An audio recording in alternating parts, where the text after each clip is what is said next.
Halo semuanya, berjumpa lagi dalam pembelajaran Bahasa Indonesia bersama saya, Pandu Median Pratama. Hari ini kita akan belajar pronomina dalam teks biografi. Apa itu pronomina dan mengapa ada di dalam teks biografi? Mari kita belajar. Secara pengertian, pronomina adalah kata ganti.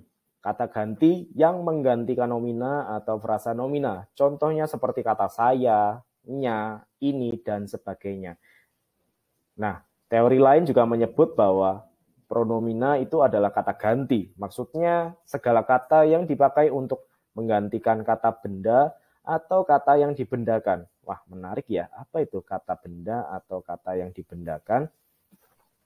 Nah, kita akan mempelajari terlebih dahulu ciri-ciri dari pronomina atau kata benda itu sendiri. Yang pertama, umumnya kata ganti itu terletak pada posisi fungsi dari subjek serta objek pada sebuah kalimat. Namun sering juga pada kalimat tertentu terletak di posisi predikat dalam sebuah kalimat. Yang kedua, posisi kata ganti dapat berubah-ubah dengan kata lain dan ini sifatnya tidak tetap ya. Yang ketiga, tidak hanya mengacu pada satu konteks saja, namun kata ganti dapat menyesuaikan dengan konteks kalimat yang lainnya. Sebab acuannya itu dapat berubah-ubah serta berpindah-pindah dengan menyesuaikan konteks dari sebuah kalimat. Yang keempat, ciri-ciri dari pronomina adalah kata ganti ini umumnya mengikuti siapa yang menjadi pembicara dan juga siapa yang menjadi pembaca atau juga siapa yang dibicarakan. Mungkin kalau kita membaca teorinya agak sulit, tapi kita akan lihat contoh dan juga jenis-jenisnya dari pronomina. Yang pertama ada pronomina persona, ini adalah jenis kata ganti yang sering sekali kita gunakan. Pronomina persona adalah kata ganti yang merujuk pada kata ganti orang pertama. Biasanya ditandai dengan kata saya atau aku. Pada contoh kalimat di sini disebutkan bahwa saya selalu pergi ke sekolah menggunakan sepeda dan kalimat yang lain berbunyi, aku tidak pernah lupa mengerjakan tugas sekolah. Yang kedua, ada juga kata ganti kepunyaan. Nah, kata ganti kepunyaan ini atau pronomina posesiva ini merupakan segala kata yang menggantikan kata ganti orang dalam arti sebagai kepemilikan atau kepunyaan. Pada kalimat berbunyi, Alia mengambil tasku saat aku sedang ke kantin, dan juga gambarmu seperti tulisan seorang pelukis. Nah, di sini adalah pronomina posesiva karena ada tasku dan gambarmu sebagai bukti kepunyaan atau kepemilikan. Yang selanjutnya ada kata ganti petunjuk atau pronomina demonstrativa. Kata ganti petunjuk ini digunakan untuk menunjuk suatu benda, lokasi, atau tempat, entah itu berjarak jauh ataupun dekat.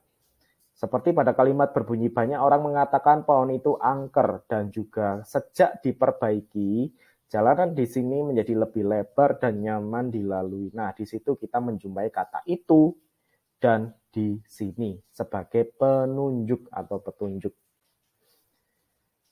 Jenis pronomina yang lain yaitu kata ganti tanya, biasanya disebut juga sebagai pronomina interrogativa. Nah, pronomina interrogativa ini adalah satu dari sekian banyak jenis kata ganti yang berfungsi sebagai kata tanya atau penanya atau peminta informasi tertentu. Biasanya berupa peristiwa atau kejadian seperti pada kalimat, siapa yang telah pulang duluan? Nah, selanjutnya ada juga pronomina relativa atau kata ganti penghubung.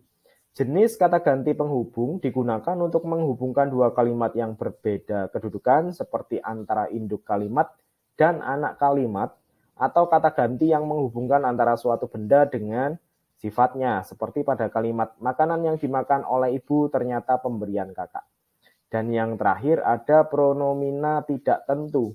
Nah, pronomina tidak tentu ini adalah kata ganti yang digunakan untuk menunjukkan sesuatu yang informasinya masih belum diketahui dengan jelas baik wujud ataupun jumlahnya. Seperti kata barang siapa bersungguh-sungguh pasti akan berhasil. Dan kalimat yang berbunyi selanjutnya seperti ada seseorang yang sering mengirimkan bunga kepada Tia. Jadi kata barang siapa dan seseorang itu masih tidak tentu baik secara wujud maupun jumlahnya. Nah, itulah tadi jenis-jenis pronomina yang biasa kita jumpai di dalam teks biografi. Dan sebetulnya pronomina ini juga digunakan dalam bentuk teks yang lain. Semoga pemahaman kita tentang kata ganti atau pronomina ini bisa diaplikasikan dalam berbagai macam jenis teks yang lainnya. Terima kasih, sampai jumpa di pembelajaran selanjutnya.